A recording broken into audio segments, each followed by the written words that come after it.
Check, check, 1 2 1 2 1 2. Mic check, 1 2 1 2. Check, check, 1 2 1 2. Check, check, 1 2.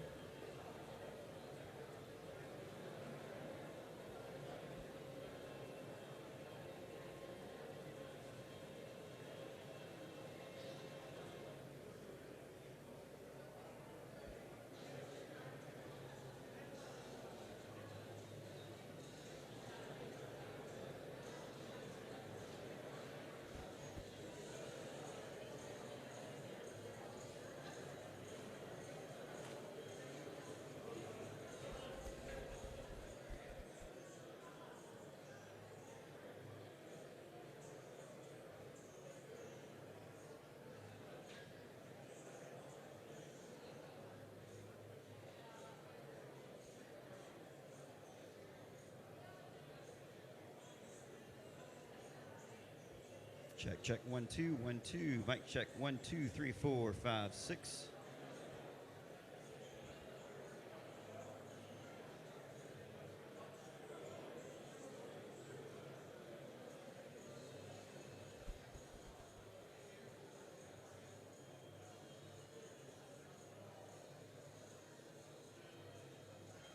Check, check, 1 2 1 2 3 4 5 6. Check, 1 2 3 4 5 6. Mic check.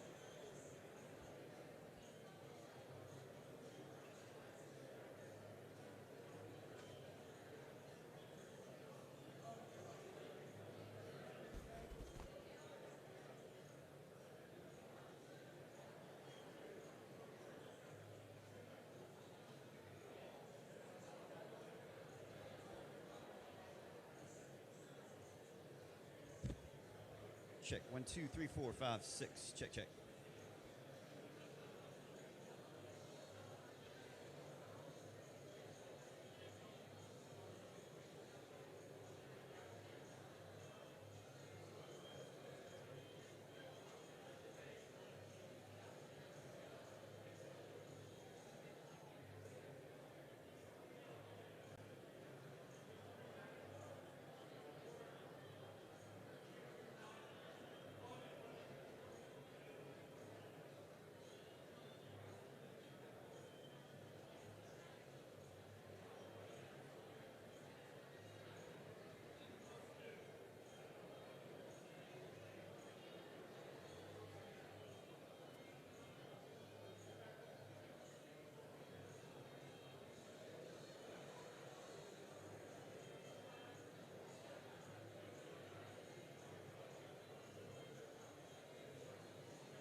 Good afternoon, ladies and gentlemen. My name is Chris Stewart, and it's my honor to welcome you to this beautiful and historic day at the University of Alabama.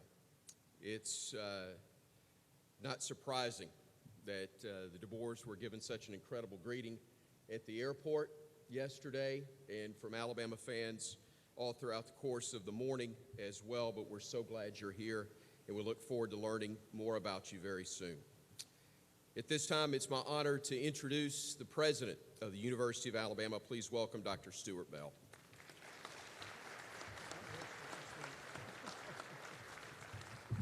Thank you, Chris, and good afternoon, everyone. Today is an exciting day for the University of Alabama community, our fans, certainly across this nation, and I think as I've learned, literally across the globe, the excitement. Today marks a new chapter in Crimson Tide football program, and I am filled with immense anticipation and enthusiasm for what lies ahead. I want to express my gratitude to each person in this room who has played a vital role in supporting our university and the Alabama football program. Your guidance, your dedication to the university and our programs continues to be instrumental in the success that we enjoy year over year. First, a special acknowledgement is due to Coach Saban and Miss Terry, whose influence on our student athletes have just been outstanding. It's immeasurable contributions, and also to our university community, but also Tuscaloosa and West Alabama is just truly unparalleled.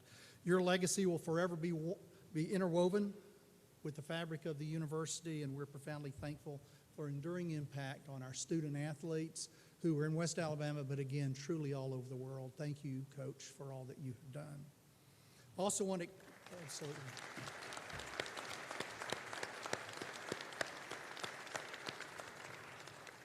express my appreciation to Athletic Director Greg Byrne, whose leadership and hard work, and I don't think hard work really captures the last few days, but he has been instrumental in identifying the right person, the perfect person to lead our football program forward, to develop our student athletes, and to represent our university. Greg, thank you for all you've done.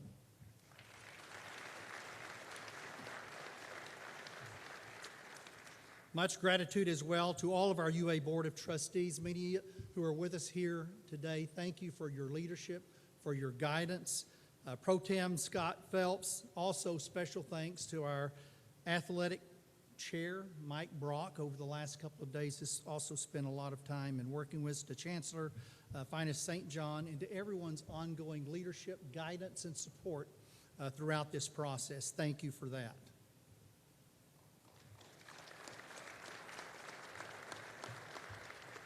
So as we embark on this next exciting chapter, I am truly thrilled for the future of the Crimson Tide.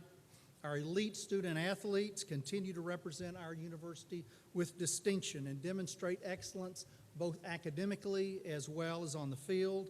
Their success remains a pride point and a hallmark for this university. Without further delay, I'll now turn it over to Greg Byrne, who will officially introduce our new head coach, share more details about the transformative moment that we're at for Crimson Tide football.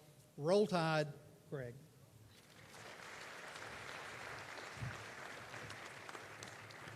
Thank you, Dr. Bell.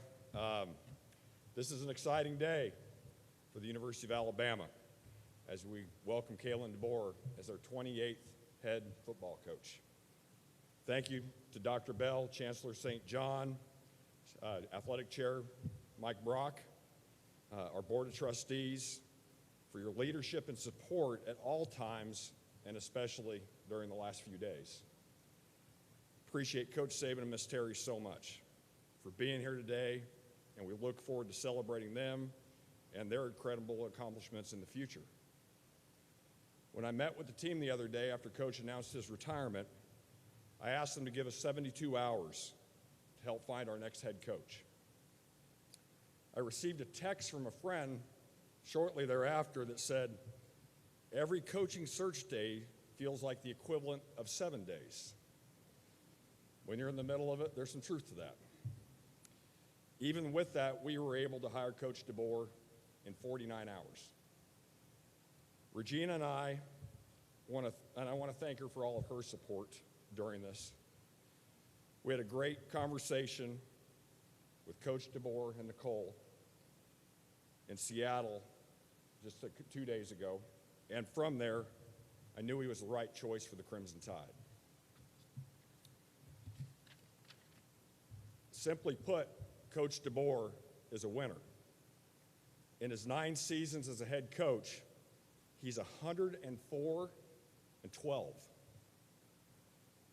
He went 25-3 in his 2 seasons at Washington after taking over a challenging situation. As we know and watched, he just led the Huskies to the 2024 College Football Playoff National Championship game. Washington won the 2023 Pac-12 Championship. They recorded the most wins in a season in Washington program history with 14 last year. He won 6 of the 8 National Coach of the Year awards in 2023 and is back-to-back Pac-12 Coach of the Year award winner. In his last 2 years, his teams went 10-1 against ranked opponents. The list goes on and on. He's a ball coach. Impressive as those accolades are, what stands out equally as much are his relationships off the field and the way he cares about his players. One of the many things I felt responsibility for in this search was to make sure we had someone who cared for our kids just as much as Coach and Miss Terry did. And at the end of the day, when we're hiring a coach, I ask a simple question, because I got to keep it pretty simple for myself. Is this someone I would want my son to play for? The answer for Coach DeBoer is absolutely. We are thrilled to welcome Kalen, his wife Nicole, his daughters Alexis and Avery, here today as we introduce the next head football coach of the University of Alabama, Kalen DeBoer.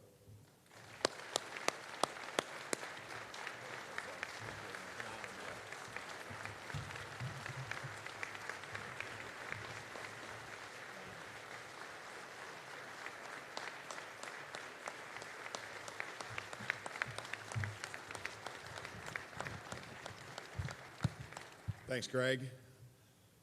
Yeah, this is exciting. This is really exciting for myself and my family.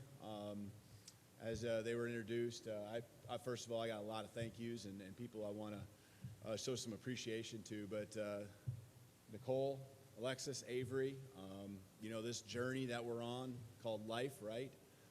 It's special. And, special days like this are the ones that we're never going to forget. And I can't thank them enough for their support, their love. They're the ones that allow me to each and every day leave the house, go to work, and give everything I have to our players, our staff, to help us be the best we can be. So I appreciate you guys. I love you guys, and thank you. Thank you. I want to thank Greg.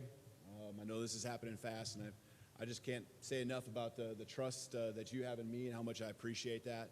It means so much. We had never met, and, to do your due diligence and all of that and go through the process, I really appreciate it. And I'm so excited to lock arms with you, as I am the rest of the athletic department, all the head coaches here, and continue to build on the great tradition of Alabama athletics as a whole. So many championships, so many great coaches I cannot wait to meet. We're going to continue to strive to make this thing better all together. President Bell and Chancellor St. John, appreciate you guys as well, and looking forward to building this university together. And it's special, and thanks for this opportunity.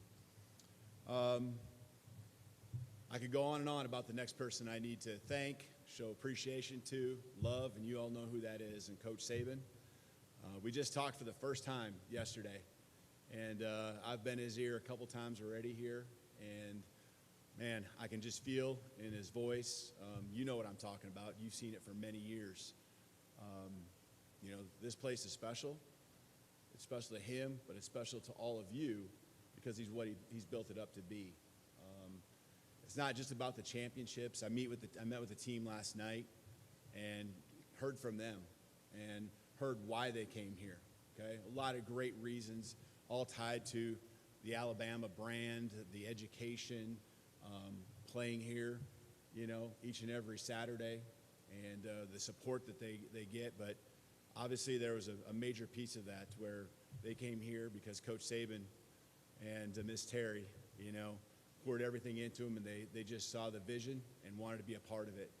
And it's a privilege to be chosen to be in this role. It's one I don't take lightly, and I know that Coach Saban's been working hard to make sure that this program is in a great spot for the next person to take over. I think he hasn't told me this, but I think there's an intentionality that's been in place. You kind of figure out, I don't want to put words in his mouth, but I think you kind of know at some point, you don't know when that point is, but you want to make sure it's in a great place. And as you can see just from this past season, it's in a great place. And being in a room last night where, I saw a team that has stuck together. Greg talked about 72 hours, okay? I want you to put yourself in those guys' shoes, okay? The legendary coach, okay, that they came to play for, all right? And now what's next? And I can't tell you how much I appreciate them already. And I've had multiple meetings last night, today with them, individually, leadership groups. I know how badly they want to continue the tradition, how they want to do it the right way. And them just getting to know me here in just a few hours, it's been a blast. And I can't wait for the journey that lies ahead. But Coach Saban, thank you for all you've done, for laying the foundation for myself and the rest of this staff that we'll hire and these players to continue to build on everything you've done here. So thank you.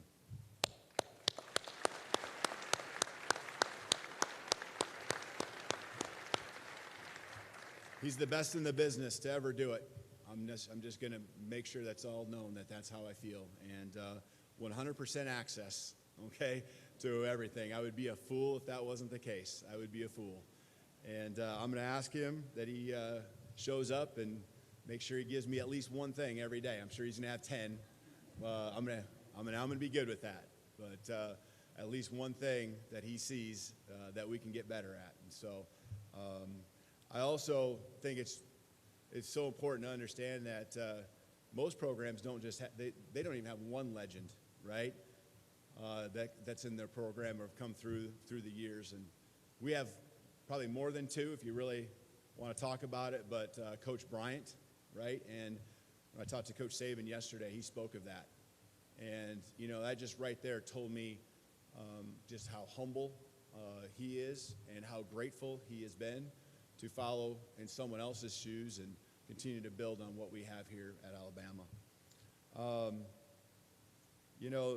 I have so many mentors that have helped me get to this spot. I'm not going to get into it, but every player or every coach that I've sat in a film room with, a staff room, when I was an assistant, when I've been a head coach, the head coaches I've worked for, they hold such a strong spot in my heart because they've all helped me get to the place where I'm at today. And I'll get into the players and what I want to see out of them and how we want them to grow while they're here at Alabama. But I also want to make sure that the coaches that I continue to have the privilege to work with each and every day, each and every year, that they understand the commitment I have to them to help them meet their aspirations and goals. Many of them want to be coordinators, many of them want to be head coaches, and I'm looking forward to that journey for them. When I think about different words, and I'll have a few here that I'll bring to you. One of them's embrace, and I think you get the sense that embracing the tradition and embracing the athletic department is something that's very special to me. I also want you to know that you as a community, everyone here, I can't wait for my family and I to embrace you and feel that same thing back to us. I know that will be the case. I don't have to look much past last night when we flew in and the welcome and the reception that was there. It was so awesome. It was not overwhelming, but it was very close to it, and I appreciate that. I also, I think, want to make sure our alumni know that I'll embrace them and that this will always be their place. This will always be their home. I know that so many have gone through and played for Coach Saban, and that should not change as far as how they feel about this place. And we need you. And, the investment hours that have been put in by me compared to what has made this place what it is, for me, it's very little. And I want to learn the stories. I want to learn all the great moments. I know many of them. I've watched from afar. But I know there's so many behind the scenes and things that are just important to the tradition and the alumni, and can't wait to have you here and hear all your great stories along the way. But, I just want to reiterate my excitement. And, people ask, I've already asked, like, why would you go to Alabama? Why? Well, I think there's a lot of really obvious answers, right? And I've touched on that. When it comes to tradition and the history of the program, it's second to none, okay? And when I look at places that I want to be, it's about winning championships. And that's an expectation that I cannot wait and accept as a privilege to try to uphold, winning SEC championships, winning national championships. That's an expectation and a love and an interest that I've always had, and a passion that I'll have, and looking forward to carry on with our players, our staff, and all of you here as we go through these years ahead. The resources, the facilities, everything that can be here to support our players, our staff. That's my role as a head coach, is to provide that atmosphere, that environment. And when you have resources like we have here at Alabama, it makes my job easier, okay? And looking forward to utilizing and showing off these resources to those that want to be wearing the crimson. A belief of mine when it comes to just athletics is that it brings people together. Again, last night, right? People coming together, and in a much bigger fashion in this beautiful stadium here behind you. Bringing people together, bringing a community together. I'm learning about the enrollment of the university and how it's grown, and that's, I know, a credit to what the football program has done, but also to everyone else, buying into the philosophical beliefs of this great university. But when it comes to bringing people together, that is a passion of mine. There's something special about, being a head coach and the investment that goes into trying to make all the different pieces fit, having the right people in those places. And these facilities are awesome, but it's the people that make the place special. It truly is. And I felt that, and I've heard that from Greg as we talk, that you here, you all, you have made this special. And it's not just about these beautiful resources, these beautiful facilities. So I'm looking forward to getting to know each and every one of you. I think alignment is important. So when we're talking about, why Alabama, alignment from president on through to Greg, to the head coach, and on down, I just think that the alignment and, just everything that we're all trying to accomplish together and locking arms and fighting the same fight that we all want, and knowing that our passions are all the same, that alignment is critical. And the programs and universities and all the different sport teams that have success, there's usually some sort of alignment. And we certainly have that here on a very strong level at Alabama, and I'm 100% convinced of that.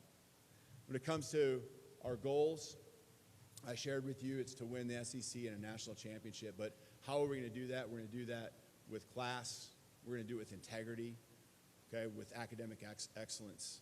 And that is my job, to make sure we uphold the standard that has been set here at Alabama and continue to build on that. When it's about winning, it's also about a culture. And I will share with our guys that as we already have here a culture that is contagious, and you'll hear me say that many times, I cannot wait to add to that, continue to make it to where you can feel through the TV screen when someone's watching a game how hard our guys play and how much they love each other and care for each other and how badly they want to win for all of you. And, the culture will be contagious, and more people, just as it's been, will want to continue to be a part of this. And the last piece, when it comes to developing players athletically, academically, socially, and even spiritually, okay, and that being our focus as a staff, we, in the end, want to make sure that we're building better men. We want to build better men because someday, okay, football will be over, okay? Someday, real life will hit you in the face. And building better men, and this time that we're going through, this phase in their life, it is one of the most influential that they will have. And it is a privilege, it is an honor to be someone in a position that can have that influence. And I don't take that lightly, and I will surround myself with a staff that will be great husbands, great fathers, great people, provide a template for our great players that come through here to understand what it looks like to be a man. And that's an awesome goal. Our staff will have a lot of attributes and qualities, and that will definitely be one of them. And so, developing athletically, academically, socially, and spiritually. What's next? As we build our team, last night, just got to hear from some guys. Wasn't a lot of questions, especially as a whole team, but you break off into the little segments, and then they start talking, and that's what I want to hear. I want to hear what makes this place special. I want to hear about the traditions that I'm unaware of. I want to hear about all the things that really matter to them, and ingrain myself into what's been special about Alabama football. But it all starts with the relationships and communication, which builds the trust that we must have to step on the football field with great chemistry, as you've seen years upon years upon years. Okay? It isn't just about talent. Talent gets you a long ways, but the championship teams have something special. They have that it factor. And the relationships that we will build will help us have an accountability for each other. Okay? Accountability to ourselves, accountability from coach to coach, coach to player, player to player, player to coach. We'll also form a brotherhood that is so tight, okay, that anything that comes our way will not break us. And we'll be tough. And we call these our 3 non-negotiables that we will stand by. And the toughness piece, it's not just physical, okay, which is what Alabama football prides itself on. It will also be mental.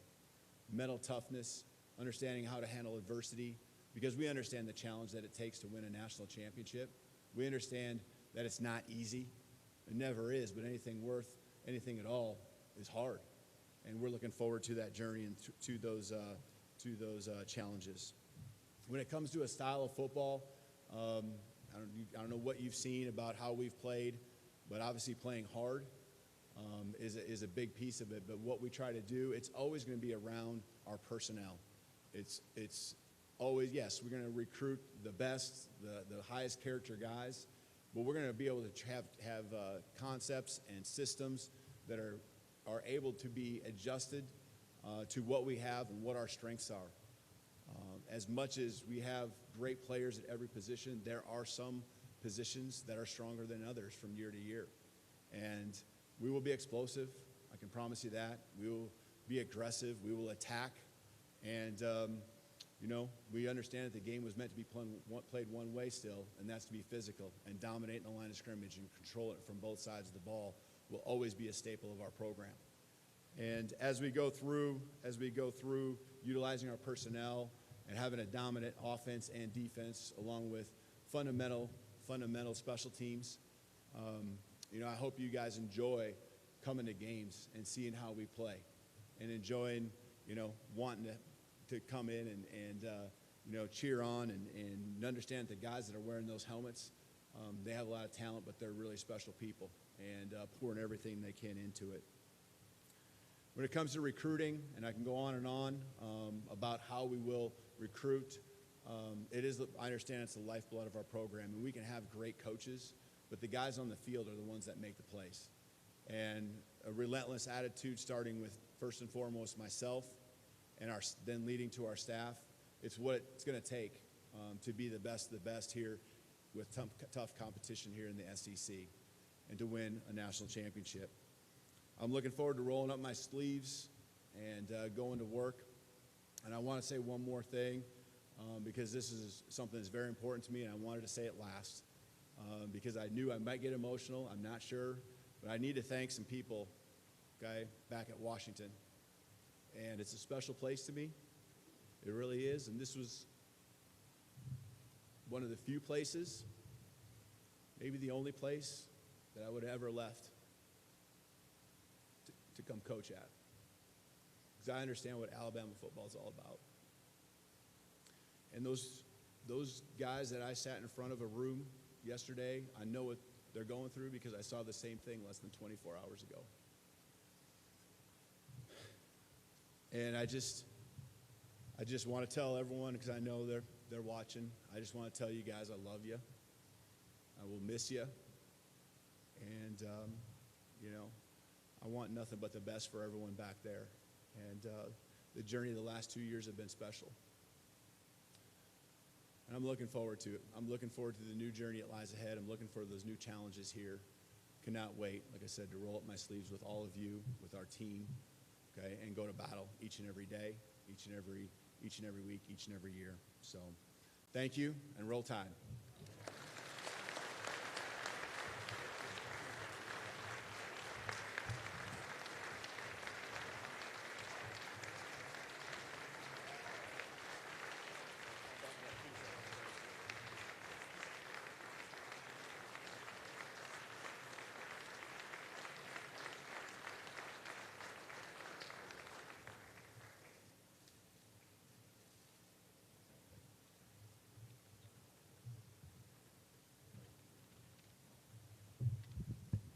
We were all waiting on it, and you didn't disappoint. You got the roll tide in, Coach. Great job. Fantastic. At this time, would like to ask the media that will be attending the breakout question and answer sessions, if you would make your way to the west elevators to my right, your left. Print media will be in the recruiting room. Cameras will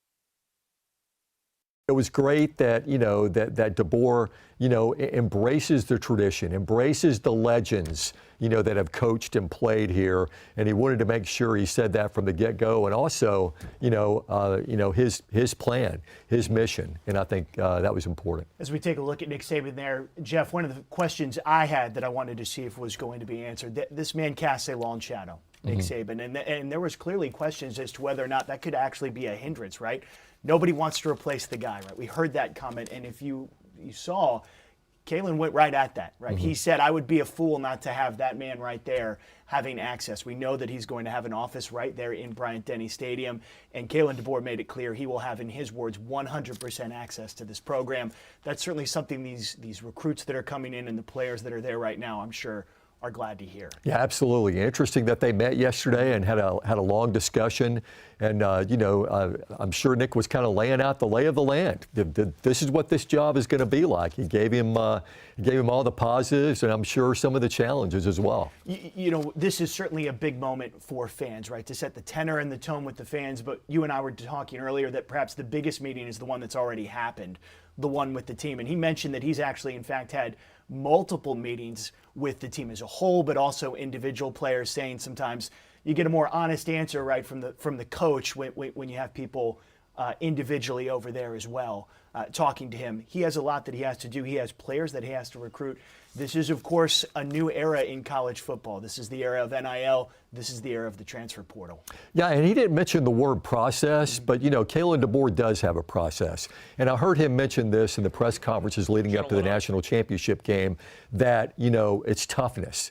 It's physical and mental toughness. And he says when you see his team play on TV, that should come through the TV screen, the passion and the love they have for each other and the brotherhood. ABC 3340 sports reporter Johnny Condon is inside Bryant-Denny Stadium. Johnny, you were in there. Tell us what the tone was like and perhaps some of the reaction here as this news conference has just ended.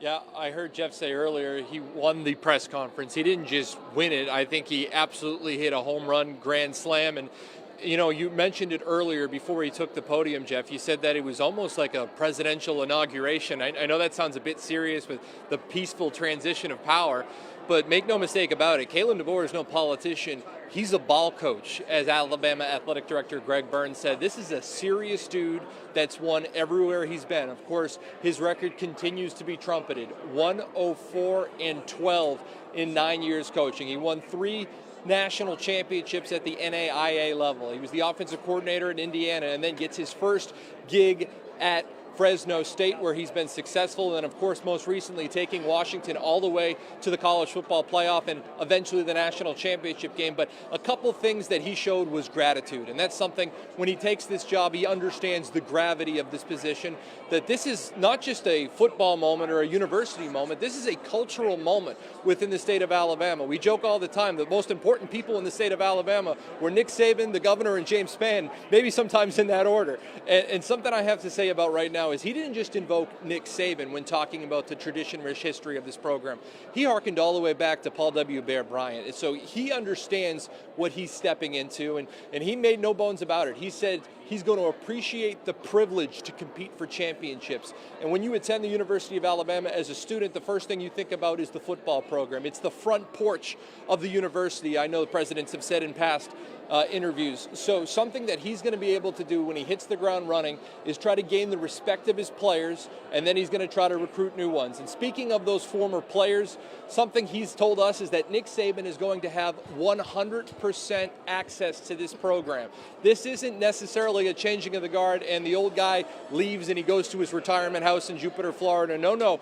Nick Saban's office has already been cleared out in the Malmore Athletic Facility and moved into Bryant-Denny Stadium. So he is still going to have a vital role in this process, and Kalen DeBoer is going to rely on Saban for the day-to-day and then game planning stuff. I mean, this is a guy who understands the resources he has at his disposal. And then at the very end, as you just heard, he got choked up talking about the University of Washington and these guys. He said, there's not many places I would ever leave to take this job. Maybe Alabama was the only places, but he choked up, got emotional, a few tears when he said, this is Alabama football. I understand the standard. I understand the expectation.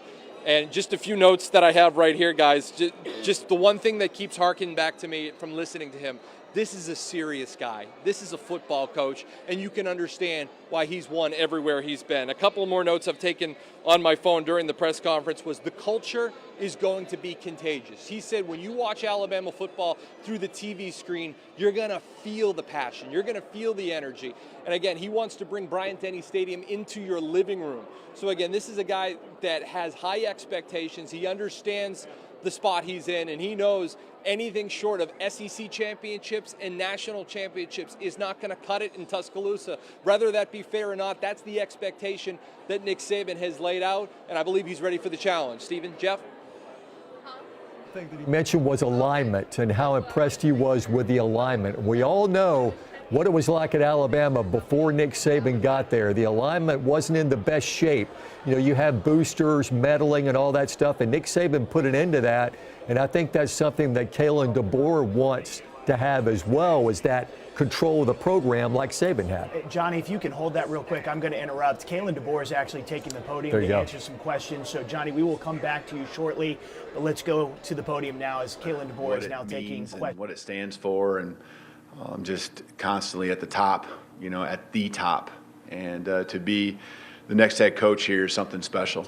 And I take it as a huge privilege. I understand the responsibility to everyone involved who's built it to what it is, and looking forward to building on what is a program that's in a great place right now. And we have certainly some challenges as far as, you know, just understanding times when, you know, you have change and things like that, that there's questions people may have and players may have, but I'm looking forward to, you know, recruiting our team right now and helping them understand that this is going to be an awesome journey, and can't wait to roll up the sleeves and get this staff together, and we'll work on doing that as quickly and swiftly as possible. But looking forward to each and every day, all the challenges and exciting things that are going to come our way. Okay, we're going to start with one question, Tom. We'll start with Ryan right here. Hey, doing, Coach. Welcome to Tuscaloosa. Ryan Hennessy, NBC 13 in Birmingham. A lot of people throughout the years, there's been talk, who's going to replace Nick Saban? Why do you feel you're the guy And how do you, I don't even know if the word replace is a word that you could use, but how do you fill those shoes after Nick Saban? Yeah, you just said two things that I think are impossible, right? Filling his shoes. I mean, it is impossible, and I say that humbly. But I'm going to say this. I believe in what I can do as far as continue to take places that are in a good spot and building on what is already here. I think there's a piece where you have to have a confidence in yourself because there will be things that are second guessed when there's so much continuity that's happened for so many years at such a high level. It's awesome, right? But who doesn't want to be a part of, if you're truly a competitor, part of that ultimate top end goal of being at the top, being the best. And so, I don't expect to fill Coach Saban's shoes exactly how he did it. But I know that there's an expectation, and I know it can help our program together reach the same goals that have been set forth with championships, doing it in a way that's done with class, done with integrity, as we build better men. Go right here, Larry. Hi, Coach. Welcome to Tuscaloosa. Ariel Schaefer, CBS 42 News. It's been one heck of a week for you, I would say. Monday, national championship game, now to here. Moving forward, though, in a perfect world, what does your next 90 days look like, especially when you're talking to players, but even building a staff? Yeah, it has been emotional. Today, I can't even tell you what day. It's Saturday, okay? I'll be honest, I didn't know what day it was. Wednesday, 2 days after the national championship, I shared with the team last night that I woke up that morning and I probably felt a lot like they did a couple weeks ago. An ache in your heart, just that pain, and just knowing that you've come so close, and decided you got to pick yourself up, and if you want to truly be a champion, you got to go sometimes through these hard moments because it's what's going to make you better. Less than 24 or about 24 hours later, all of a sudden, there's a new challenge and a different type of excitement, that seemed to be brewing. And it has been emotional because now I'm at a different place with different people. And I went from literally meeting with one group of players who are also in an emotional place, whether it be because they lost in a national championship or what just happened with me coming here and wondering with the staff what's going to happen and the program there at UW. But, it's part of life, and I think it's our response. And I challenge those guys just like I'm going to challenge our guys here to just stay the course and keep the faith. And that's what I've lived my life by, is just understanding that whatever comes your way, good, bad, just continue to focus on the moment, be in the present, do everything you can that day to be the best you can be, lead yourself, bring others with you.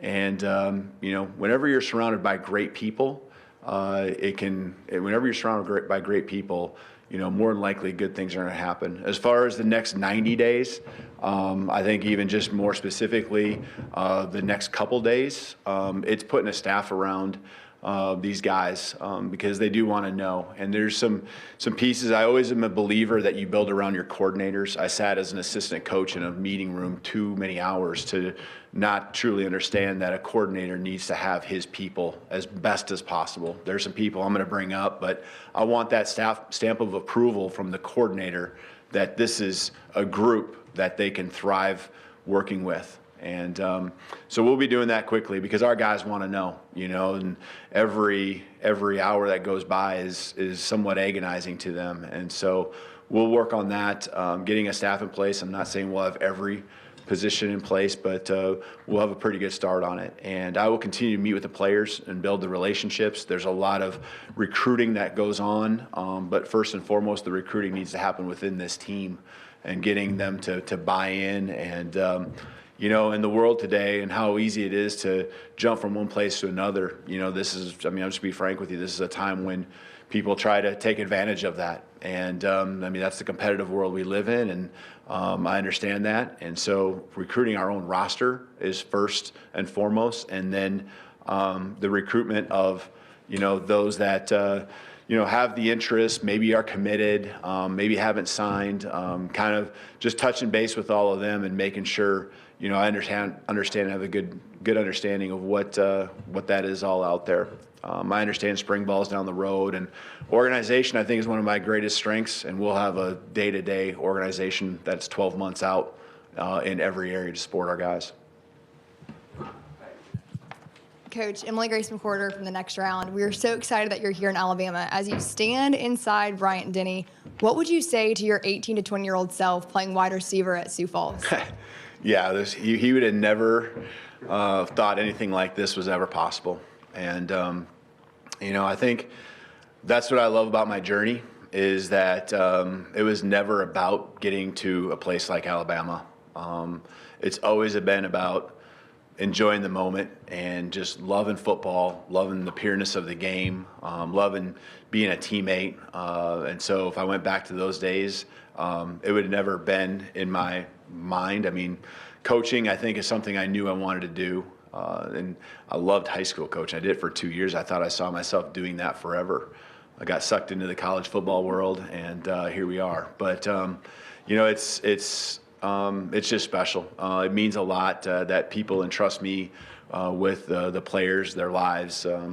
Like Greg said it, I hope that parents are seeing myself and this staff as people who they want their sons to play for, because that's the way I look at them. If you saw, my daughter's 18 and going to be going to college next year, and I think when you have kids of your own, you have a perspective that is kind of focused on all of that, and I can't wait to provide an environment where these guys are having one of the greatest times of their lives. Hello, Coach. Pat Duggins, Alabama Public Radio and NPR. Welcome to Tuscaloosa. Everybody in the room here knows that it took Coach Saban a couple of seasons to come up to speed before he started, winning championships and such. I've spoken to students, and these are young people, mind you, who say they're going to give you 3 games. Yeah. Can you talk about that pressure and dealing with it? I got 3? Okay, I was making sure I had that many.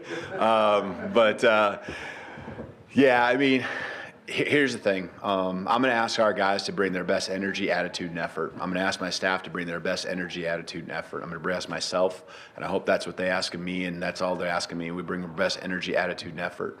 We got to work. We got to be smart. We got to have very skilled people, whether it's players, whether it's staff. We got to have people that are relentless. We got to have people that are driven. Driven is deeper than being motivated. Something that's deep within. I understand that there's a piece to, and I'm all about winning. I'm never going to shy away from it. One of our main slogans, we call it a maxim, is winners win because that's what winners do. And we're not going to shy away from winning and the importance of that. But we're going to focus on the process. We're going to focus on those things. And when we have the foundation that we have and we have the right people, we understand there's going to be tough times. There was tough times this last year, and we got through it. They got through it because they focused on not winning, but focused on the process. I believe that. I know how Coach Saban is, and I've already heard from the players on how they regrouped. Asked them some questions specifically about that. And so all my experiences, I think, lend to being able to handle. I was in a program, and when you're at a small college, it's not seen by as many people, and there's not as many voices. But I will tell you this, that your desire to win and the amount of effort you put into trying to win a championship, it's not any different. Because if you're focused on having this experience for the kids and them hosting a trophy, you pour everything into it, and it just hurts just as bad if you fall short. And so, we'll pour everything into these guys, and we'll focus on the process. We'll have a foundation of understanding how we're going to respond to adversity when it comes, because we understand that that's part of it as well. 2 more, Ryan Brown. Coach Ryan Brown from the Next Round. You mentioned upstairs that this is one of, if not the only job you would have left Washington for. To the best of your memory, can you recount the moment you were first told Alabama was interested in you following Nick Saban and your reaction to that? Yeah, I think it was, the announcement and later that evening, and understand I didn't even get a chance to talk to Greg at that time yet, but just that there might be some interest. it's not even the rumors and things that you hear and see. You hear about them quickly, right? Because everyone's paying attention to it. It gets to you in a lot of different ways. But, obviously the opportunity and planning to get the chance to meet on Thursday, I think, was something that, I was really excited about. And, I think what I really always hope for in these situations is, yes, I mean, this is a spot I wanted to be, but I think most importantly, it's about making sure that my values are the same values that Alabama has, and the process and the things that I want are the same things that Alabama wants, and making sure that Greg and I jived in a way where we feel great about locking arms and taking on the fights together. And I saw that when I met with him. I feel extremely confident in how passionate he is about about Alabama, and everything that happens here. And so I can't wait to go through this journey. I talk about journey a lot. It means a lot to me because I think that's what we're all on. Thank you. I'm sorry, Coach. Last one right here, guys. I know there's more, but he's on a tight schedule today. Coach, congrats right here. Nick Brooks with WTVY down in Dothan. Obviously, a lot of fans showing out at the airport yesterday. A lot of excitement. What do you have to say for some other fans who are still getting to know you and trying to get excited for you as the next head coach after 17 years with Coach Saban? Yeah, I think be all in, right? I'm going to tell my guys that, not just I had a coach that I really learned a lot from. And when we were trying to build a program one time, he challenged his guys to, not like dip your toe in the water to see how cold it is, right? We either at a pool or whatever it might be. He's like, just jump all in. And that's what I need our players to do. But that's also what we need our fans to do. We need you all in. I can promise you that we'll have extremely competent people, coaching staff, off the field staff, all working together. Very cohesive unit, bring it all together, and that all together piece is, everyone here, the fan base, working together and being all in, and not just trying to test the waters and kind of trying to figure out if they want to be a part of this or not. All right, Coach. Thank you, guys. We'll have Coach. Thank you. Coach Yep. Greg Byrne will be in here next, but hold on. And you've just heard Kalen DeBoer there, Jeff, in his very first news conference talking to members of the media. This is certainly going to be different. He's been in a national title setting just a week ago. He even mentioned the fact this has been a whirlwind week, and this is his first chance to see the Alabama media. Clearly a group that has a lot of interest, that serves a fan base that has a lot of interest. Taking questions, Speaks. Yeah, absolutely. Let's bring Johnny Condon back in. And Johnny, you heard that news conference, and the quality that I think a coach needs to have to follow Nick Saban is fearless. And this guy's fearless. He's not afraid of the pressure. In fact, I think he embraces it. Yeah, Jeff, you heard him right there. And he's got a little sense of humor, too, when he was asked about some fans giving him 3 games to prove himself. And he says, I get 3, I get that many. This is a guy that's incredibly sure of himself. But as for the stage, I mean, he acknowledged in his introductory press conference about a half an hour ago or so that he understands the platform that Alabama football is, and he understands the job he's taking over. However, something that he's going to have to get used to is every time you answer questions, you're going to have 40, 50, 60 people in the room. You're not going to be able to go to every charity golf tournament. I mean, he is basically taking over a Ferrari. If he was driving a Mercedes in Seattle with Washington, now he has the keys to a luxury sports car, and he's about to drive that thing 120 miles an hour as fast as he can go. And he mentioned something in that press conference, Jeff, and I think it's one of the most important things that people have to realize is that he has to re-recruit this entire Alabama roster. We understand the age and day we live in college football, rather that be NIL, rather that be, of course, the transfer portal. And he doesn't have a relationship with the single guy on this football team right now. So he's got the near impossible task of having to sit down, get to know these guys on a personal level, needing to know where they fit in the puzzle piece that is his offense, that is even his defense, because, again, just because he's an offensive guy by trade doesn't mean he's going to neglect the defensive side of the ball. Once you're a head coach in the SEC, you're like a CEO. You have to be able to maneuver all parts. And something he mentioned earlier in his press conference when it comes to his offense, he says we want to be malleable. He's not going to run one system. He's not going to try to shove a square block into a circle hole. He needs to understand his personnel, and he needs to play and coach to their strengths. And something he just said down at that breakout session, you have to bring your effort, attitude, and intensity, and he's going to have to do that when he comes to Alabama to coach his first game in just a few months. And the man who made this decision was Greg Byrne, the athletic director. He's taking the podium right now to answer questions about this decision. Before we go to him, we just want to show this poll we've been asking you about this news conference. Johnny called it a home run for Kalen DeBoer. So we want to ask you, follow the QR code there. Do you think he won this news conference? But now let's go to the man who made this decision. I look at it as you go through the process, you work on plan A, plan B, plan C, plan D, and that's not a rank order, okay?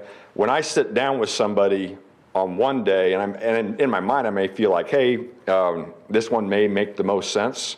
As soon as you sit down with somebody, you have a feel very quickly. And what I'll tell you, as soon as I sat down with Coach DeBoer, and Nicole was there, and his wife, and then Regina, when we sat down 2 days ago in a hotel room in Seattle, I was like, not that long into, I'm like, this could be our guy. And you want to make sure you do your due diligence and all those things, and that's what we did, and thrilled that we're standing here today with him as our new coach. Ariel Schaefer, CBS 42 News in Birmingham. When you talk about setting a precedent, Coach Saban did set that. But for Coach DeBoer moving forward, what do you think his precedent is going to be like, and how is he going to continue the tradition and legacy of a program like this moving forward? Yeah, I think that's why he's here today is because he was excited, honored to take on the task of a program with the tradition that it is. I'll tell you this story. As y'all know, I have ties out that way. And Mike Bellotti, who used to be the football coach at Oregon, took him to the Rose Bowl, coached at a really high level. He and his wife, Colleen, came to our Tennessee game, I think 3 years ago now, or 2 years ago now. We were at home this year, so 2 years ago now. And so think about the level that he coached at, right? And they came to the game with Regina and I, and they got to see everything, and the upper decks, and just the environment, the Walk of Champions, and just the pageantry around this all. And he's like, "Holy cow, Greg!" And so the tagline for the SEC is "It just means more." Who doesn't want to have that opportunity? Who doesn't want to try to take on that challenge? Listen, I didn't grow up in Alabama, right? I didn't, but literally, from my youngest years, I remember watching Alabama, watching Coach Bryant come out of the tunnel, and when Keith Jackson and Coach Broyles would call the games, and that was often in San Diego, California, and then later on in Oregon, and I was like, what an awesome place. I didn't know I was going to be so fortunate to be here one day, but if you know anything about college athletics, if you know anything about college football, it's the pinnacle right here, and if you want a chance to be a part of going after and being a part of the really special things in our country, and one of the special things in our country, you want to be at Alabama, and I think Coach DeBoer and his family feel the same way. Ryan Brown from the. Hello, Ryan. How are you, Greg? Tired, okay. But I'm okay. We all are. That's right. Do you recall the first time Kalen DeBoer came on your radar screen, and what made him appealing to you? Yeah. So. One of the things, I told this story next door, one of the things my dad taught me early on, because for those of you who don't know, my dad was an athletics director for 29 years, so I grew up around this. But I remember early on, because he knew I was interested in this, and I'd say, hey, Dad, tell me, give me advice on all sorts of different things. But one of the ones that stuck forever was watch coaches coach, okay? So the story I tell, and it's actually a little bit tied to Coach DeBoer, is my first full-time job in athletics was a regional fundraiser at Oregon, and I had all of Southern Oregon and all of California, okay? And so I had a lot of windshield time, as you can imagine, driving around. But I'd get up to Eugene, and I would go watch football practice whenever I could. Well, Mike Bellotti had just become the head coach, who I mentioned earlier, and he had, in just a few years span, he had Jeff Tedford, who Coach DeBoer worked for at Fresno, who I think was here in 17, if I'm not mistaken. He had Chris Peterson, who became the Washington coach. He had Dirk Cutter, who became an NFL head coach. And I got to watch some really high-level coaches coach. And I watched, and you learn how to watch body language. You learn how to watch their communication skills. How do they come across? You know, are they smart people, right? And so I watch a lot of coaches. That's one of the things I do. I literally sit in my office because I get there so early.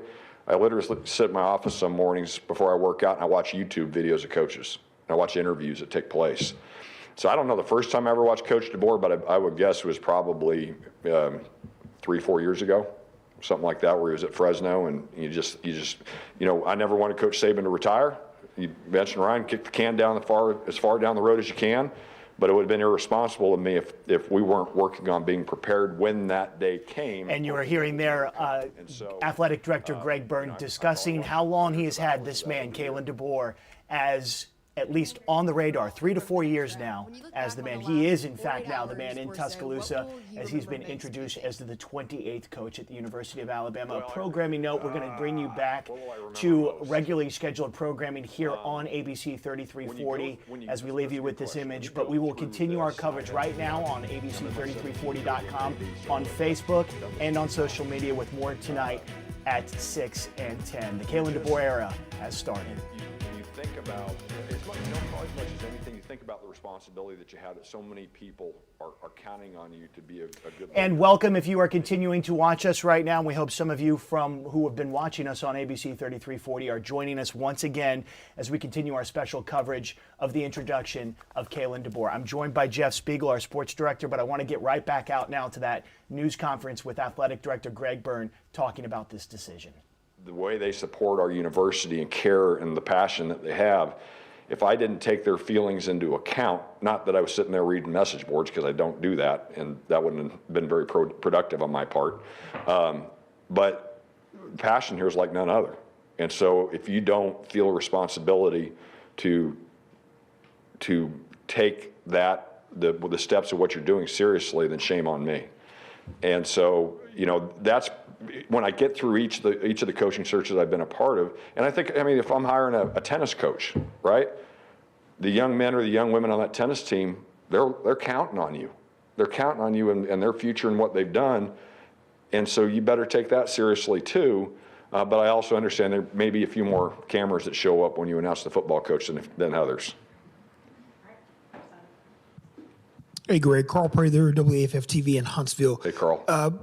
When you're trying to find the right guy for this job, did you ever think, in your opinion, to try to continue the trajectory of what Alabama football could be as an organization moving forward down the line? Yeah, I always remember we were upstairs in the zone my first year here, and Coach Saban spoke after one of our scrimmages and to the Red Elephant Clubs, I think what it was, and somebody asked him. It was a really good question, kind of one I was going to ask him at some point that I hadn't to that point. But so this is 2017, right? And they asked and they said, how do you keep that same drive, that same just focus and ability to continue to try to get better every single day? And he said, I kind of look at it a little bit like a ladder, that I take a step and there's another step ahead of me, and then there's another step ahead of me after that. And so one of my, and I said this next door, one of my favorite sayings, and probably the only original quote I've ever had, but is, the only thing I got figured out is I don't have it all figured out. And so I try to grow every single day in the decision making and what I do, and I have a responsibility in my role to serve our university, serve our student athletes, and serve our fans. And if I ever stop taking that responsibility seriously, then shame on me, and somebody else needs to do this job. And so as you look at what's ahead and how do you grow the program, you got to, every day, you're either getting better or you're getting worse. You're not maintaining. And as you get older and get more gray hair, right, Gary? Gary and I have that in common. Yeah. I knew he could handle it. Yeah. That's right, exactly. you do get a little more wisdom with the gray hair. That's why Ryan doesn't have any gray hair, right? Not yet. That's right. No, I'm just kidding, Ryan. And but hey, you better get after it every single day and give great effort in what takes place. And if you do those things, more often than not, you're going to make better decisions. And you're not going to bat 1,000. Nobody does, right? They're not trying to hopefully be offensive here. If you have a faith in Christ, you believe there was one perfect human being, right? And so we have a responsibility to create a vision and do things to give us the best opportunity to succeed long term and continue to get better. Yes, sir. Gary, gray hair. All right, here comes the zinger at me. No, really. Coach DeBoer talked about, obviously the immediacy of putting a staff together. Right. He's got a staff there. There'll be other coaches that are interested. There's some great staff members here and support staff members. Will you and maybe even Coach Saban talk to Coach DeBoer about staff members here, or will he have to ask? We already have. Yeah. You know what? Somebody was going to ask me the question next door. Why, for a long time, the media, and I don't blame you writing this or saying this, would say, who's going to want to replace him, right? And I've looked at it as, you better find somebody that doesn't see that as a negative, but sees that instead as a challenge, and what an opportunity. And almost immediately, both from Coach DeBoer and Nicole, I could sense a comfort level in who they are and a humility in who they are, and also a confidence in who they are. That's what you're looking for, to have somebody to have that balance. Think of the impact that Miss Terry's made, right? That's, Nicole's not going to be Miss Terry. She shouldn't be. She needs to be Nicole DeBoer. And Coach DeBoer needs to be Coach DeBoer, not Coach Saban. And I sensed that right away and sitting down and talking to him. What about staff members? Oh, so staff members, yeah, both of us have already talked with them about it. Is there interest from your position to keep some of the Sure. here? Yep. But at the same time, too, if I don't have the confidence in the head coach to manage their staff, and I got the wrong head coach, right? Yes, sir. Hey, Greg. You've been listening there to coverage of Athletic Director Greg Byrne talking about the process that went into his decision. You heard him mention that Kalen DeBoer is someone he's been looking at for 3 to 4 years. That basically spans his time at the Division I level, going even back to when he was at Fresno State. Well, it's like we've talked about before. Every athletic director has a short list, right? When his coach steps down.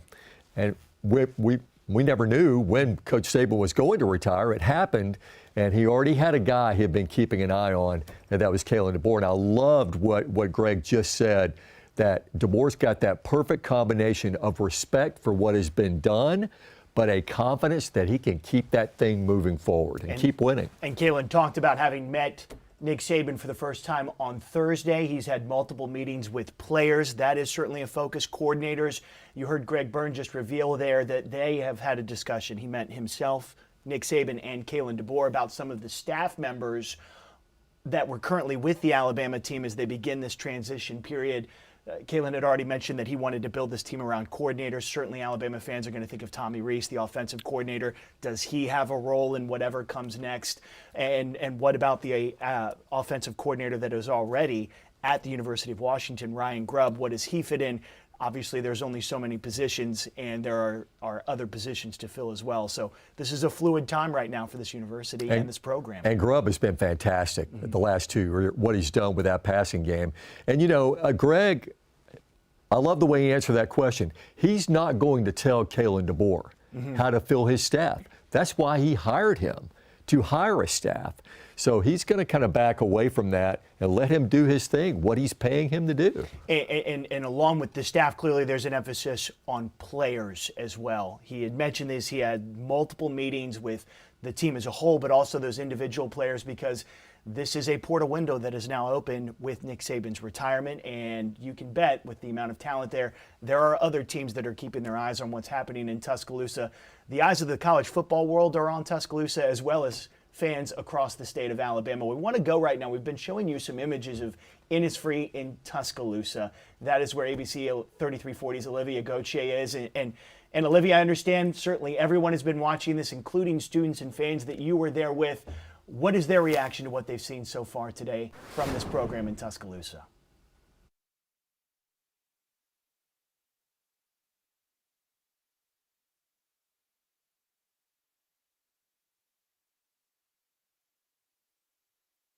Well, obviously it has been noisy earlier, and we're having some technical difficulties there with Olivia.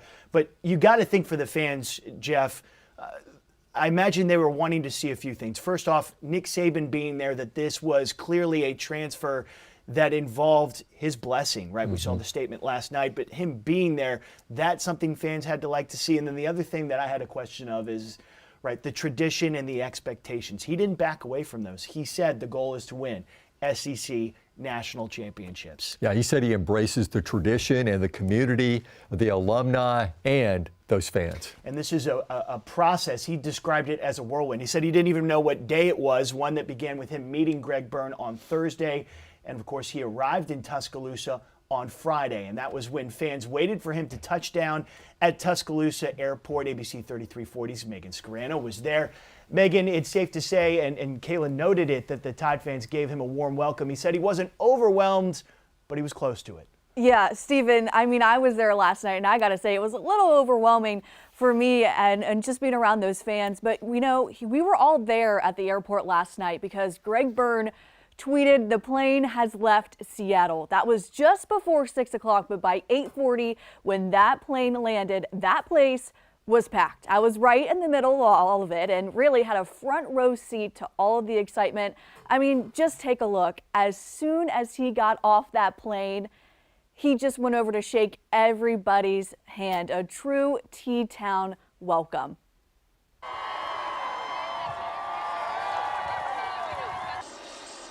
I mean, you can see right there, fans had crimson flags and signs they taped up at the gates at the airport. DeBoer immediately got off the plane. He walked over, he shook the welcoming committee's hands, he gave some high fives, and of course he gave out a few Roll Tides. Fans were reaching out their hands to get the chance to meet the new head coach. And Bama fans know DeBoer has big shoes to fill. That's what we've been talking about all week. But at the same time, they want him to know that this is his new home and they support him. His age is a huge plus for fans. He's just 49 years old, so he could be at Bama for the years to come. Fans say Alabama thrives on that consistency. Then, as we've all been talking about, his winning record speaks for itself. He's proved he can win everywhere he goes, and that's what the fans want to see at Bryant-Denny this fall. Now, after arriving in Tuscaloosa and greeting the fans, DeBoer, he was rushed to Malmore Athletic Facility to meet his new team. The football program posted these photos on X with the caption, "The beginning of a new era." So many comments also on social media from fans about the photo of him and Malachi Moore, saying if Malachi is with him, so are we. So that's a big, big show of support. We know that, Stephen and Jeff. Big show of support from the players, and of course the question is, will the fans embrace him? He talked about them. He talked about the alumni of the program, saying this is your home. You're always welcome here. And certainly for the fans, he got a greeting last night. He greeted some on his way into Bryant-Denny Stadium, and many of them were watching just like you at home, including those at Innisfree in Tuscaloosa. That's where ABC 3340's Olivia Gauthier is. And Olivia, certainly people went into this wanting to hear from the coach. Did they like what they heard?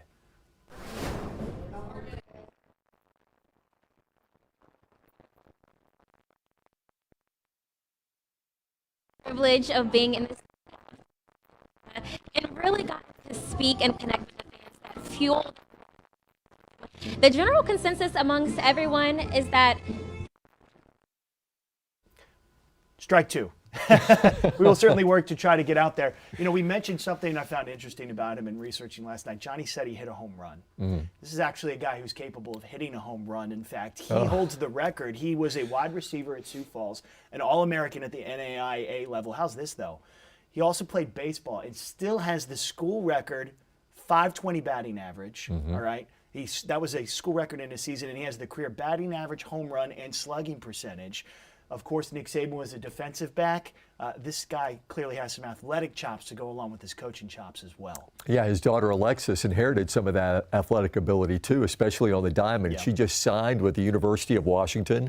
I think she batted .683, for Bellevue High School. Yep. That's her senior year. So, now who knows what's going to happen? Will she transfer to Alabama? Right. We'll see. But yeah, I mean, just tremendous athletic ability. And I want to go back to what Megan said about, the smile that Malachi had when he was talking. See, I think that's the key.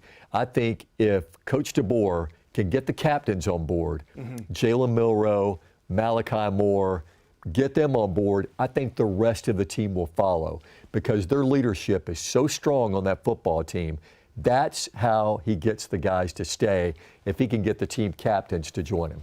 And that will be crucial because you've seen players enter the transfer portal of Roydell Williams, Isaiah Bond, certainly some talent there, and they've got to make sure that those are the only exits, at least, or potential ones. Obviously, some decisions still need to be made in some of those cases, but it'll be interesting to see these next 90 days. You made the analogy of a presidential inauguration, the transfer of power.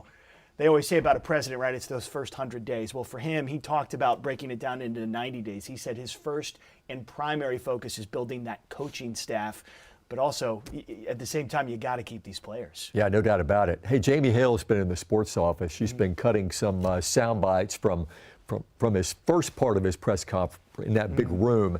And DeBoer, he knows what kind of elite program he's taken over, and he opened the press conference by thanking the man who handed the Crimson Tide program over to him, and that's Nick Saban.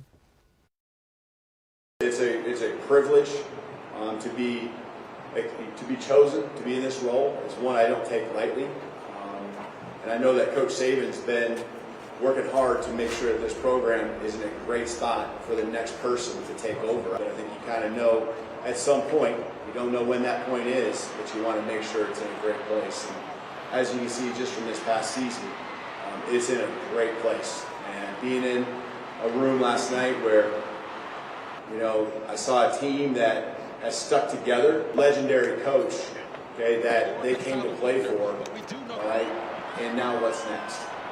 And I can't tell you how much I appreciate them already. I know how badly they want to continue the tradition, how they want to do it the right way, and them just getting to know me here in just a few hours, it's been a blast, and I can't wait for the journey that lies ahead. But Coach Saban, thank you for all you've done, for laying the foundation for myself. I think one thing interesting that he said today, Nick Saban never liked to use the word expectations. He hated that. If you were a reporter at one of his press conferences, you stayed away from that word. But one thing Coach DeBoer said today, he said, I'm looking forward to meeting those expectations because he knows the expectations are high. But again, he's got that self-confidence that he can do a pretty good job too, and he's ready to meet those. And it's important to note the history of Alabama is certainly rich. He touched about that. It was the very first thing he talked about when he said about his decision coming here. He talked about the word tradition and then also talked about expectations. This is certainly, though, as we've talked before, a very different program than it was in 2007, right? This was a program that had NCAA issues, had been, frankly, in the wilderness for quite a while, and yet now, you heard Johnny Condon mention the vehicle analogy, right? Calling it a Ferrari. This is a team that was a few plays away from a national championship last year. You mentioned the talent that is there, making the expectations that much higher, even perhaps than what Nick Saban himself may have walked into in that first year in 2007. Yeah, and I think the confidence he gains going into this job is he took a broken down vehicle in Washington and he turned it into a Ferrari. I mean, 25-3 in 2 seasons, very close to winning a national championship. So I feel like he can get behind the wheel of this thing and he can make it run great. Some of the things that you want to see in this is poise, right? We're asking, as you see below here, did Kalen DeBoer win this introductory news conference? You got a tough question there, right? Hearing about students saying he gets 3 games. But if you notice, he kind of deflected that, said, I'm surprised he even got 3. Basically acknowledging he knows what the expectations are here. He knows what's expected of him. And you mentioned Nick Saban and the fact that he was there, certainly at the news conference. And we also gained a little bit of what happened in that 48-hour transition period. Coach DeBoer saying that he met Nick Saban for the first time last night. And we've heard that Nick Saban will receive a new office right there in Bryant-Denny Stadium. And many are wondering how involved, if any, Saban would be involved with the program moving forward with a new coach. Well, today DeBoer said the answer, simply 100% access to everything. I would be a fool if that wasn't the case. I would be a fool. And I'm going to ask him that he shows up and make sure he gives me at least one thing every day. I'm sure he's going to have 10. I'm going to be good with that. But at least one thing that he sees that we can get better at.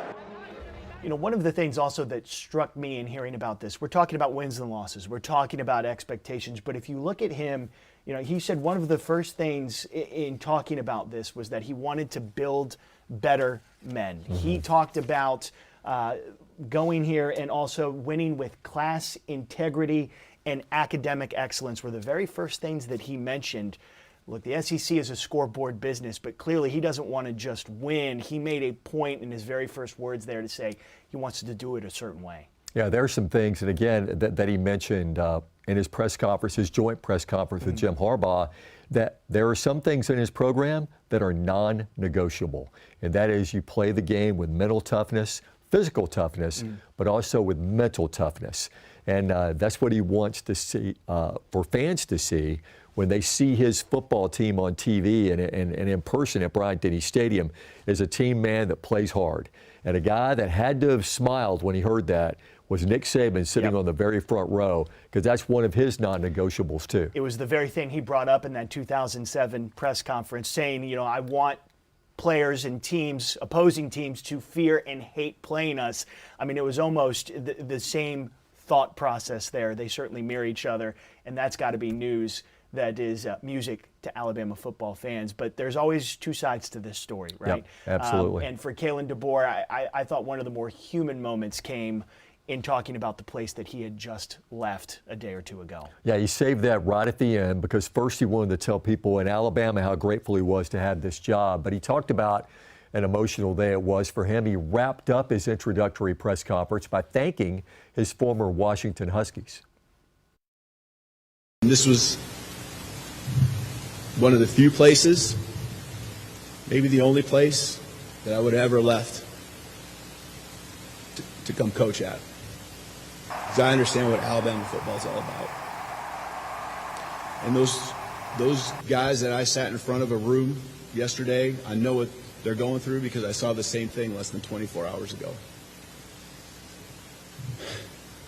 And I just want to tell everyone, because I know they're watching, I just want to tell you guys I love you. I will miss you. And, you know, I want nothing but the best for everyone back there.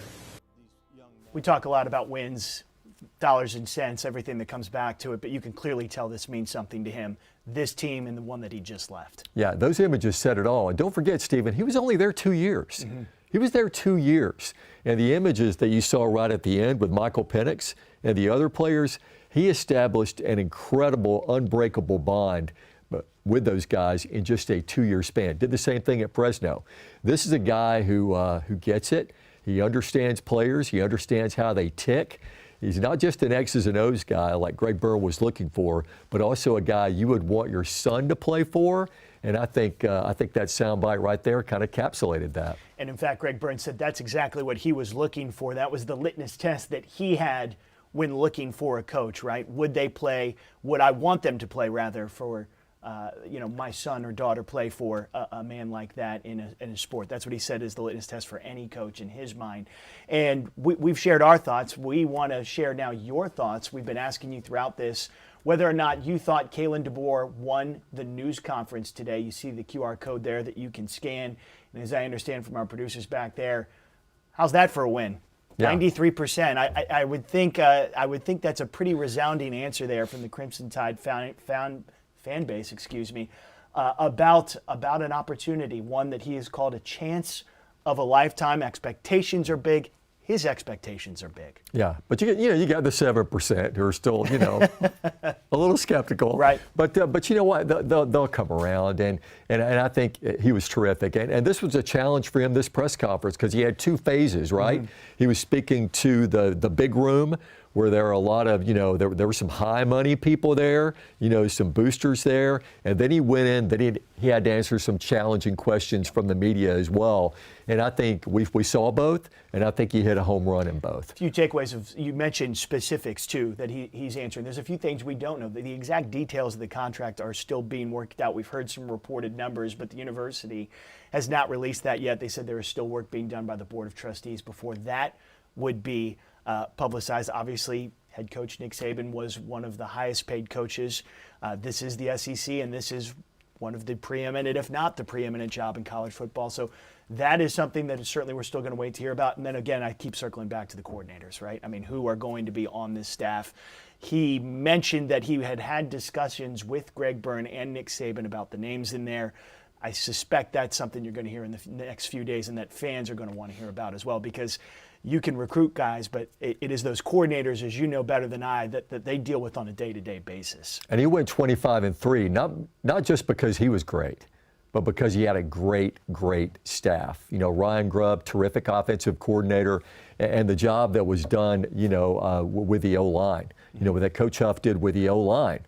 I mean, guys, I'm sure, and I'm assuming things here, but guys who want to leave Washington and go with him, how can he say no? Because these are guys that he is stuck with, not just at Washington, not just at Fresno. There are some guys on this staff that go all the way back to the Sioux Falls days. Mm-hmm. And so they've developed a friendship, a great working relationship. And this is the way it is in a transition period. The guys who are on the old staff, they're usually gone. The guys who are on the new staff come in, and that's part of the transition. We'll be talking about the beginning of the Kalen DeBoer era. Of course, it will truly begin on August 31st. That is when the season opens against Western Kentucky. Your final thoughts, Jeff, on what we've seen today? Well, I think he's ready for the job. And I think, Stephen, as we've talked about before, the 2024 schedule has its challenges. You got the Wisconsin game. You got that big Georgia game, September 28th. How he fares head-to-head against Kirby Smart and these other powerful coaches in the Southeastern Conference. We'll see. The first year, there are high expectations, but I think this guy, as he mentioned today, is ready to take them on. One of the things people point to about being special about this program, I remember when Nick Saban had his first A-Day, I think there were, more than 90,000 fans? Yeah. Yes. There will be an A-Day coming this spring. That will really be kind of our first chance to see him in the closest thing to a game stadium. The first time he'll be wearing an Alabama polo and being in Bryant-Denny Stadium with players. There is a lot to play out. And I should also note one thing as well, as we're talking about Kalen, something that struck my eyes and ears about Nick Saban, who was there. He did not speak. We did hear Greg Byrne and the staff talking about in that news conference that they were looking forward to the opportunity to celebrate Nick Saban. That was from Greg Byrne. That is certainly something I think fans want, and it'll be very curious to see what exactly that looks like. We've heard lots of people giving ideas of what they would like to see. The man already has a statue in front of Bryant-Denny Stadium, but clearly there's a moment that fans are longing for there. Yeah, that will come. And the fans are going to miss Nick. I mean, what a great job he did. I mean, the 6 national championships, the 11 SEC titles, all those wins. And, but I think Nick is happy that Greg Byrne found the right guy. Mm-hmm. I think Nick thinks he's the right guy, and we'll see how Coach DeBoer does. But I have a pretty good feeling about this guy, that he's going to do very well. As with everyone in the South, I think it's safe to say fans in Alabama are ready for football season. Yeah, no doubt. Can't get her soon enough. And this is how it all began at the Tuscaloosa Airport. This will conclude our special coverage of Kalen DeBoer, now the 28th football coach at the University of Alabama. We will have more highlights and analysis coming up on our weekend newscast. But for everyone here at ABC 3340, including Sports Director Jeff Spiegel, I'm Stephen Quinn. Thank you, and enjoy the rest of your Saturday.